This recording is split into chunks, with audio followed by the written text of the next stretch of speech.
La festividad de Pesaj tiene que estar acompañada de un gasto económico para cumplir con el precepto de la manera correcta. ¿Cuáles son los errores principales que cometemos a la hora de conmemorar esta fiesta? En entrevista para Enlace Judío, el rabino Abraham Tobal nos explica. Hola rabino, ¿cómo está? Muchísimas gracias por recibirme. Un gusto, como siempre, de estar con ustedes y poder hacer llegar los mensajes a toda la audiencia. Pues bueno, estamos por iniciar una de las festividades más importantes de todo el año en el calendario hebreo, que es la festividad de Pesaj. Una fiesta que suele ir acompañada de muchos errores que tendemos a cometer en las diferentes comunidades judías, no solamente en México, sino alrededor del mundo. ¿Podríamos enfocarnos en el error principal que usted ve al aproximarse a esta fiesta? Aprovechando que usted está al frente de toda una comunidad y lo ha estado por muchos años, ¿cuál es el error principal que usted considera que la gente solemos cometer en esta festividad?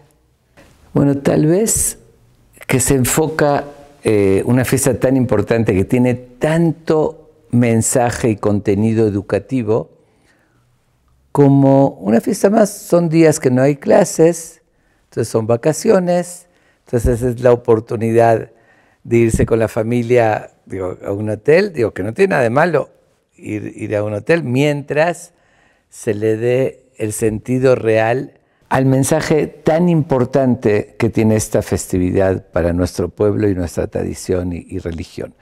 Entonces, pasa como todo, la rutina todos los años, regresamos a lo mismo, a veces no se estudia el porqué de las cosas, qué nos pide Dios, y se convierte, es una festividad, como sucede lamentablemente a veces con otras. Rosh Hashanah son las fiestas mayores, y es cuando hay más gente va al templo, Kippur, y la sinagoga, y también se vuelve rutinario, que es el día que me encuentro con más gente, entonces la oportunidad de estrenar ropa, y el desfile, etcétera. Que devuelva a repetir, que no se malinterprete, no tiene nada de malo estrenar ropa, siempre y cuando no se deje de lado lo más importante. Y yo creo que Pesaj, más que cualquier otra festividad, caemos en eso. Uno de los errores es también que son días festivos, y más cuando coincide con las vacaciones del país. Entonces es una combinación, no hay clases, son vacaciones del país, entonces son unas vacaciones más. Entonces creo que ese es el primer error de la visión de lo que es Pesaj. Claro, en muchas ocasiones ponemos la matzá en la cajuela de nuestros coches y pues nos vamos a nuestro lugar de vacaciones creyendo que estamos ya así cumpliendo con la fiesta, ¿cierto? Exactamente, ok, hay que pasarla bien porque es una fiesta, estoy de acuerdo, pero la razón de ser de la fiesta es lo que no hay que dejar de lado. Y bueno, en esta fiesta en particular, que la Torah insiste tanto, no nada más en la festividad de Pesaj, en todos los rezos lo decimos, recordar la salida de Egipto, porque son nuestras raíces, ahí se formó el pueblo. Es decir, eso tiene un mensaje que Dios indicó transmitirlo a nuestros hijos generación tras generación, porque si no entendemos de dónde venimos y por qué Dios nos sacó de Egipto, con qué objetivo, y la diferencia de la esclavitud a la libertad, no es simplemente una libertad física. Si no entendemos eso y no mantenemos ese testimonio, entonces no conocemos realmente nuestra identidad. Y para eso se nos da una fiesta específicamente para transmitir eso, para mantener el testimonio vivo y para mantener la historia viva, de generación tras generación. Entonces, no puede convertirse en simplemente días vacacionales, días festivos. Es decir, de ahí la importancia. Ahora, rabino, otro error que tal vez solemos cometer también es que pues esta fiesta está acompañada de un gran gasto económico.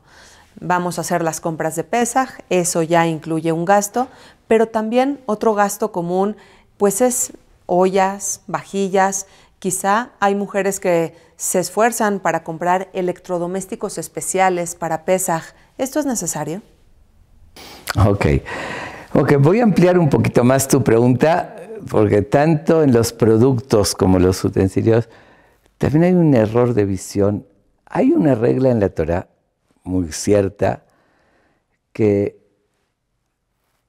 hay que quitar todo el pan deudal, dice todo el jamés, lo que se llama, lo que fermenta, bueno, los 5 tipos de granos cuando fermentan, que eso tiene un mensaje, además de recordar la salida de Egipto, que eso sucedió, que el pueblo de Israel cuando salió no alcanzó a preparar el pan, no alcanzó a fermentar, pero eso es un detalle para un mensaje obviamente más profundo, ¿no?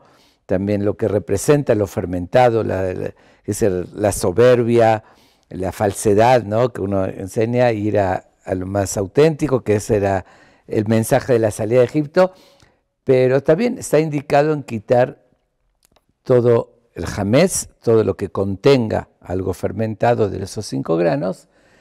Esa es la base, el mensaje de la Torá, como un medio también para lograr el objetivo principal de educar a los hijos y transmitir las leyes. Entonces, es como, yo siempre lo digo, como la forma didáctica de enseñar audiovisual con todos los sentidos.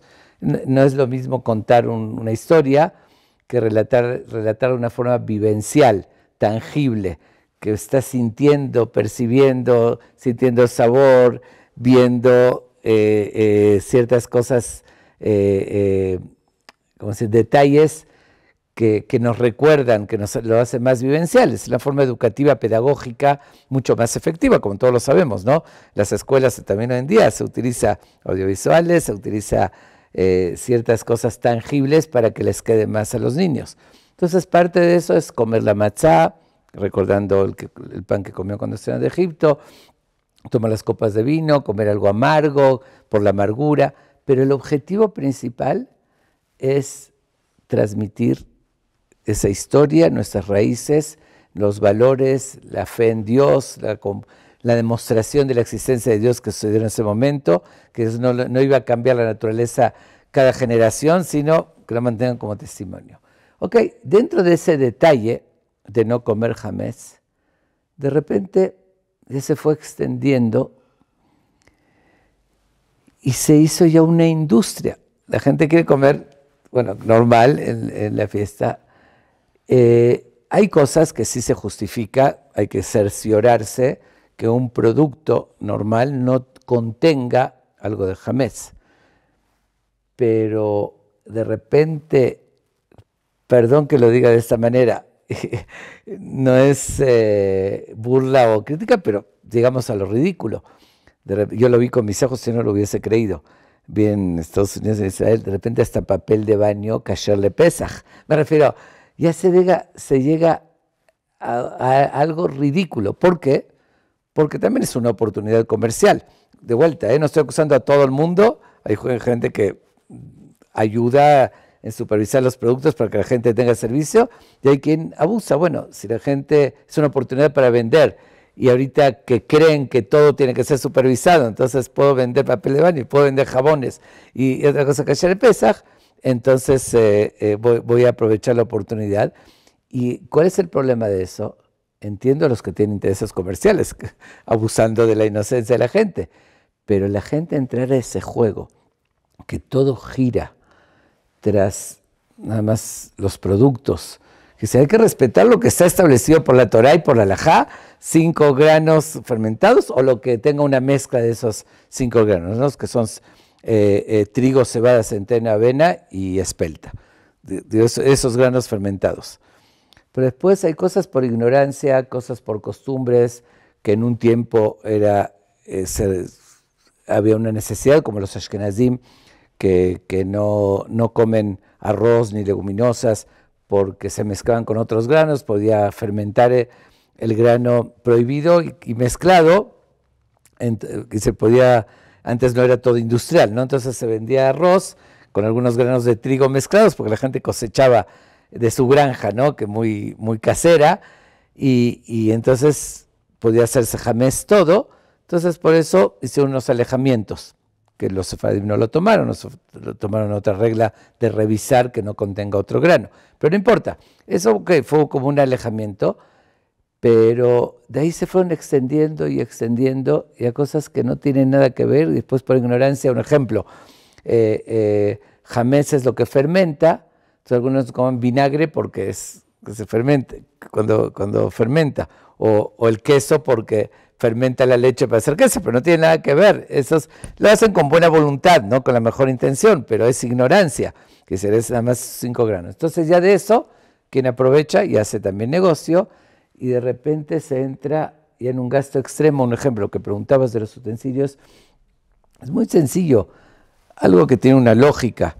Un utensilio, una olla donde se hierve la comida, la olla es porosa, puede absorber, si cocinas espagueti, por decir, que es jamés, que se hace con harina, y absorbe, eso uno lo puede comprobar, y después cocinas otra cosa, de Pesaj, en hirviendo también, que la olla suelta, lo que absorbió se llega a mezclar. Entonces, lo que hay que hacer, muy sencillo, no hay que entrar en un gasto de comprar otras ollas, simplemente de la misma manera que lo absorbió, lo suelta. Entonces pones a hervir agua, haces que suelte todo y ya lo tienes listo para Pesaj. Pero muchas otras cosas que no se usa, una cafetera, que tú no lo usas para jamés, no tiene ningún problema, no tienes que comprar una especial. Y un ejemplo, todo lo de vidrio, bueno, los ashkenazim acostumbran, si es que el vidrio tampoco, pero solo según la halajá, el vidrio no absorbe ni suelta, aunque sea con caliente que lo usaste, lo puedes usar. Y otra cosa, un plástico, lo que sea, si lo usaste nada más en caliente y jamés, que llegó a absorber jamés, entonces hay que calentarlo también, que suelte. Pero si no lo usaste para jamés, o lo usaste en frío, como, ¿cómo se llaman esas cosas de plástico que la gente guarda? Toppers, digamos, o ese tipo de cualquier artículo similar, que lo usas nada más para guardar en el refri cosas, aunque guardaste jamés, eso no absorbe ni suelta, entonces no hay ningún problema. La mayoría de las cosas que uno tiene en la cocina, fuera de lo que usaste con caliente y solamente con algo de jamés, no se necesita ni prepararlo, con lavarlo nada más que esté limpio es suficiente.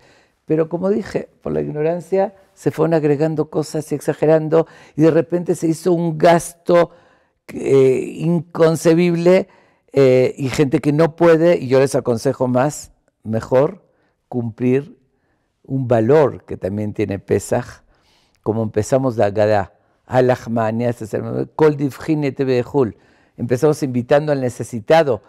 Ese dinero que estás invirtiendo por ignorancia en un gasto astronómico que no es necesario, que se estudia las reglas necesarias, ayuda a gente necesitada que de verdad necesitan hacer el seder y no tienen para comprar matzá y vino. Eso sí es un mérito muy importante. Claro. Sí. Y dale valor a la esencia, dale valor a prepararte para transmitir a tus hijos la historia, nuestras raíces, el mensaje que tiene Pesaj. Claro, me parece que lo importante es siempre usar el sentido común. Por ejemplo, si tenemos un consomé de pollo que no tiene nada en sus ingredientes de ningún tipo de grano prohibido, o pues cualquier otro alimento como quizá un puré de tomate, ¿estos productos tienen que ser kosher de Pesaj, estar elaborados, fabricados especialmente con el sello de Pesaj? No, efectivamente, y quiero que ser muy claro porque es un tema muy polémico y muy confuso también. Efectivamente, en los tiempos de antes, bueno, unas latas de palmitos, un puré de tomate y todo eso, nunca se había hecho supervisión. Lo que pasa es que la industria también se hizo más compleja y a veces hay muchos ingredientes, pero de todos modos hay una regla muy importante. ¿Por qué se hace tanto énfasis en Pesaj, que se cuidan más que lo kosher o no kosher?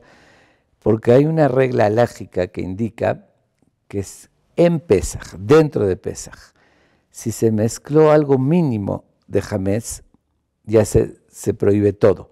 Antes de Pesaj, o en otras cosas en kosher, si hay 60 veces más. 60 veces más es el parámetro para saber que ya se perdió el sabor. Porque no es exacto 60, es que ya no le des sabor. Si se mezcló algo no kosher con algo kosher y no le da sabor, hay 60 veces más, se permite durante todo el año. También antes de Pesaj se mezcló jamés con algún producto kosher de Pesaj y hay 60 veces más, es nulo antes de Pesaj, pero en Pesaj no. Entonces, cuando hay ese tipo de dudas, si uno sabe que los ingredientes no tienen nada de jamés, se sabe con certeza,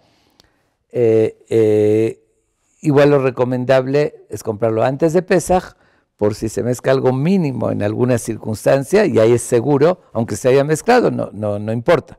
De hecho, la halajá especifica, ¿no? Con que se cayó, digamos, cerveza, que es de levadura de cerveza, me refiero que es jamés, con otra bebida, y hay 60 veces más, antes de Pesaj, lo puedes consumir con el vino. Se le cayó un poquito de cerveza, lo puedes tomar ese vino en Pesaj, ¿ok? O si se cayó un pan dentro del vino, antes de Pesaj, y lo cuelas antes, es decir, no alcanzó a dar sabor, es muy poquito, puedes tomar ese vino en Pesaj, por decir, ni hablar de alguna cosa que no tiene nada que ver con pan. Sin embargo, esa regla que estoy diciendo no es absoluta, me refiero en todo, porque hay cosas, hay que checar, hay que tener conocimiento también, porque hay cosas que tienen muchos ingredientes y uno cree que esto no debe tener nada de jamés, y puede ser que de los ingredientes básicos, ¿no? Que le da sabor, como la industria es muy compleja, ¿no? En la preparación.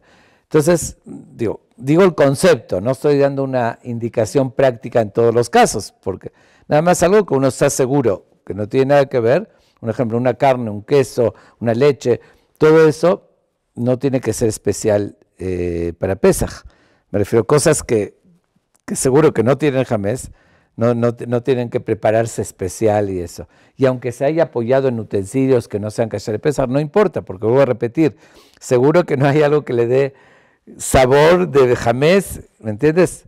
Entonces siempre igual, como una recomendación general, por la ignorancia de la gente, no todos saben, siempre ese tipo de cosas es mejor comprarlo antes de Pesaj para cerciorarse de que no hubo ninguna mezcla.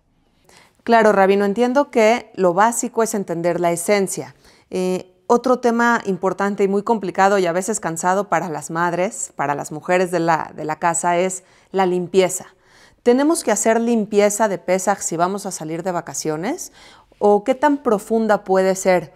¿Podemos agarrar una parte de la despensa con todo lo hametz, meterlo ahí y cancelarlo, taparlo de algún modo para no tirarlo? Ok. Bueno, tú estás hablando, hiciste la pregunta si vamos a salir de vacaciones. Yo me quiero referir a que no vas a salir de vacaciones. Es decir, si uno va a estar en el ceder con su familia. Que se lo diste por hecho, tal vez, que hay que hacer una limpieza súper profunda de toda la casa, limpiando paredes, techos, cortinas. Ok. Y también ahí hay un error que la verdad siento hasta pena por el desgaste, a veces de muchas mujeres que a veces tienen varios niños y no tienen la fuerza y sienten que hay una obligación de hacer una limpieza súper profunda de toda la casa, que eso también es una información totalmente errónea. Me refiero, no es cierto. Sí está indicado claramente en la halajá que hay que quitar todo el hametz, pero dice, Kol makom shemachnisim bo hametz lechem bedika, lugares donde comúnmente se pone el hametz, hay que revisarlo y quitarlo por dos razones. Pero cuando no está ninguna de las dos razones, no habría necesidad. ¿Cuáles son las dos razones? Una, como es tan común, pan, galletas, todo el año lo comemos, si no lo quitaste, se te puede olvidar, lo encuentras en Pesaj, una oblea, lo que sea, algo, y uno de forma instintiva la llega a comer. ¿Por qué digo esta razón? Porque hay otra más que dice que no puedes tener en tu propiedad, que te pertenezca a ti, hametz, aunque no lo comas. Pero para eso, si yo lo vendo, por eso se acostumbra, el rabinato de cada comunidad vende el hametz, para que no se considere que sea tuyo. Entonces dices, bueno, aunque lo tenga ahí, ya lo vendí, no es mío. Pero ahí está el otro problema que se te puede olvidar. Okay. Entonces, para eso se quita todo donde hay niños, en los cajones, revisar bien que no haya ningún hametz. Pero obviamente que en el techo, los niños no se subieron al techo y dejaron el hametz pegado. Pero, y además no se te va a olvidar. Por eso se anula el hametz también. Si hay algún pedacito en algún rinconcito que no te diste cuenta, uno declara, se hace bitul hametz antes de Pesaj, todo jamés que hay en propiedad lo considero nulo con el pueblo de tierra y ya no se considera tuyo. Pero el jamés importante se puede cerrar en un closet y venderlo. Sí hay que venderlo para no tenerlo en tu propiedad. Pero de ahí, como dije, a limpiar techos y cortinas y ventanas y paredes, no existe eso. No hay ninguna razón para hacerlo. Si alguien quiere aprovechar una vez al año, que es una limpieza profunda de mi casa por higiene, para que todos los techos y todo eso, qué bueno, pero eso, si no lo pudiste hacer antes de Pesaj, hazlo en otra fecha. No tiene que ser por Pesaj.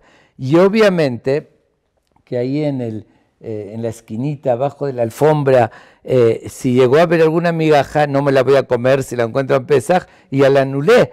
Entonces no importa si llegó a haber, no sé si me entiendes. Y hay esa falta de información. Y como dije, si alguien con gusto tiene tiempo y fuerzas, qué bueno. Pero una mujer que está cansadísima y no tiene energía, ¿por qué hacerla sufrir? Y ese desgaste, yo siempre digo una frase, que obviamente que es cierta. La principal razón de Pesaj es, como lo dice en la Torah, transmitirás a tus hijos. Y digo que a veces las mujeres están tan cansadas de la limpieza y demás que no tienen fuerza para la noche del Seder, que es lo principal. Entonces, las cosas en su dimensión, en su lugar. Vuelvo a repetir, que no se malinterprete mi mensaje.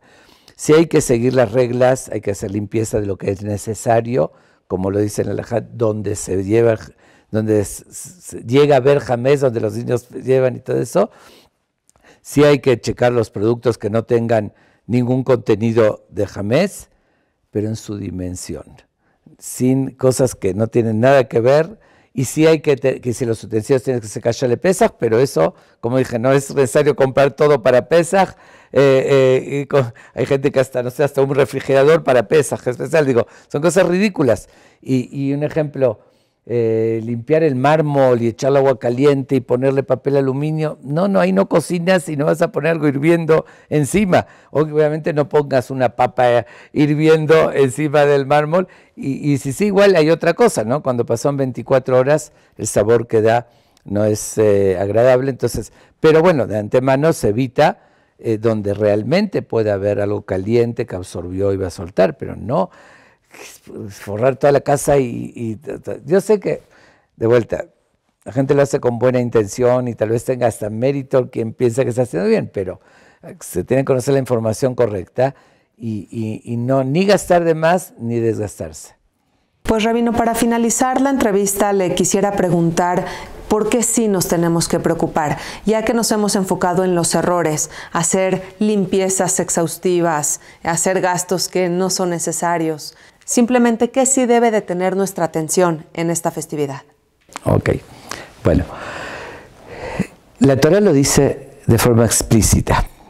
Veigatale menja bayom ha'u lemor, le transmitirás a tus hijos en ese día, diciendo, Ba'abur ze asa Hashem li besetim Israel. Por esto fue lo que sucedió cuando Dios me sacó de Egipto, y lo decimos en la Gadá, Ba'abur ze, esto está señalando algo. Lo amarti la beshah shematzah umaror monajen lefaneja. Se refiere cuando está la matzá y el maror, que dice, como lo dije hace un momento, de una forma más didáctica, el objetivo principal, vamos a entender. Dios hace 3.350 años más o menos, demostró su existencia de forma inequívoca, contundente. Alteró todas las reglas de la naturaleza a través de las 10 plagas, después cuando se abrió el mar. No quiso Dios destruir el mundo, volver a construirlo para demostrar que Él es el creador. En vez de eso hizo algo similar. El único que puede alterar todas las reglas de la naturaleza, desde el agua que se convirtió en sangre, los animales, el polvo, los seres humanos, es el creador. Pero eso lo vieron, lo constataron toda esa generación. Pero Dios dice, bueno, después van a pasar muchos años y van a haber nuevas generaciones que no constataron eso. ¿Cómo se mantiene esa historia viva? Haciendo un ser de Pesaj, año tras año, contando, y además que salimos a la libertad de la esclavitud, pero que Dios nos recibió como pueblo para darle un sentido a la vida, un mensaje también de unión que era muy importante, que ahorita voy a decir un detalle al respecto, pero quiero terminar la idea general. Entonces Dios dijo, tienes que cada año reunirse la familia, relatar toda la historia, inculcar esa fe, transmitirla a tus hijos, y de esa manera, si una persona lo llega a dudar si fue cierto o no, se preguntarían con un poquito de lógica, ¿que a mi papá se le ocurrió toda esta complicación? No lo inventó mi papá. Mi papá lo vio en casa de su abuelo, de mi abuelo. Pero a mi abuelo se le ocurrió, o a mi bisabuelo, a mi tatarabuelo. ¿Y cuándo comenzó? Si no fue cierto, ¿cómo uno le transmite a sus hijos y empieza algo tan complicado de algo que no existió? Una generación, millones de personas hicieron una mentira a sus hijos, digo, no tiene lógica. Entonces un testimonio vivo que implica nuestra identidad, nuestros valores, cómo nos formamos como pueblo. Todo lo demás son medios, hay que respetar los medios también, pero sin olvidarse el contenido. Y además, profundizar un poquito, un ejemplo, comemos matzá, porque no alcanzó a fermentar. Eso es, ok, está escrito, pero ese es el motivo superficial. Uno se puede preguntar, ¿y por qué no alcanzó a fermentar? ¿Qué no les podía dar un poquito más de tiempo, que preparen correctamente?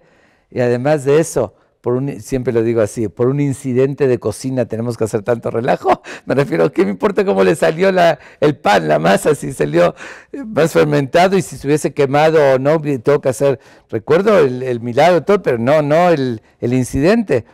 Obviamente que tiene más profundidad eso, que también hay que estudiarlo y analizarlo.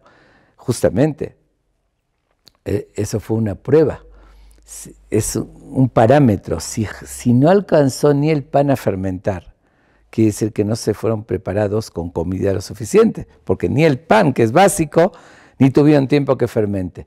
Y salir al desierto, millones de personas, hombres, mujeres y niños, con una galleta que ni alcanzó a fermentar, era suicidarse. Digo, no había Walmart en el desierto, ni helicópteros para surtirles. Entonces, justamente, después de toda la demostración de los milagros que Dios los quería examinar, a ver si ya tienen fe en Dios, que Dios los va a alimentar, como después sucedió, que les cayó el pan del cielo, la maná. Me refiero, entonces, estamos recordando el detalle que demostró que el pueblo de Israel ya recibió la lección. Entonces, no es el accidente de cocina, pero eso hay que transmitirlo, eso es concientizar eso. Después tenemos el sacrificio de Pesaj, que también era el chivo, el cordero, pues se puede hacer, que era el ídolo de los egipcios. También atreverse a matar su ídolo antes de salir y a demostrar, pero además tenía esos mensajes. Porque un ejemplo, voy a hacer nada más un detalle más que creo que es muy importante. Si vemos el texto de la Torah, cómo les ordenó hacer el sacrificio de Pesaj, que nosotros comemos el aficomán, bueno, la matzá recordando, hoy no tenemos eso, pero esto es muy extraño. Varias reglas que dices, ¿qué sentido tiene? No se podía comer la carne cruda, tenía que ser asada. Tenía que el cordero entero asarlo, no se podía partirlo, no se podía romper un hueso. Tenían que comer en una sola casa, un grupo, no podía alguien extraño que no estaba en el grupo. ¿Por qué? Tiene que ser un cordero dentro del año, no mayor. ¿Qué relevancia tiene eso? ¿Qué me importa asado o hervido, como se le antoja? Todo el mensaje: se está formando un pueblo. La base, esa fusión y unión del pueblo. Por eso fue insinuado hasta en el animal que comieron. La diferencia de crudo a asado, ¿qué pasa cuando coces la carne? No de crudo, de cocido a asado. Cuando coces la carne, los poros se abren. Cuando la asas, se unen. Es un mensaje de unión. Por eso el animal entero, todo el pueblo somos como un cuerpo. No puedes romper un hueso, rompes un hueso. Por eso un cordero del año es más, ahí siente el corderito. Cualquier parte que le lastimas del cuerpo, lo siente en todo el cuerpo porque está más frágil. Un toro, pues algo se lastima, no pasó nada en todo el cuerpo. En una sola casa, en un solo grupo, no saques de ahí, todos, es justamente el concepto de esa unión del pueblo. Por eso en Pesaj festejamos con la familia unida, toda reunida, y transmitir a los hijos. Entonces es conciencia de esos mensajes, porque comemos de Matzá fue la prueba de fe, comemos ese animal que también fue prueba de fe y también ese sentido de unión. Eso es Pesaj. Inculcar eso en la siguiente generación, tenemos una identidad, salimos de la esclavitud, pero no para ser esclavos del becerro de oro, del dinero o del trabajo, para tener una libertad, ¿verdad? ¿Quién es el que tiene libertad? El que tiene fuerza de voluntad, porque uno dice, no, yo hago lo que se me antoja, es el que es esclavo de sus deseos y que no tiene esa libertad. Dios nos sacó, no para salir de una esclavitud y ser esclavos de otra cosa, es para ser libres de verdad y hacer lo que consideramos correcto, nos da el parámetro.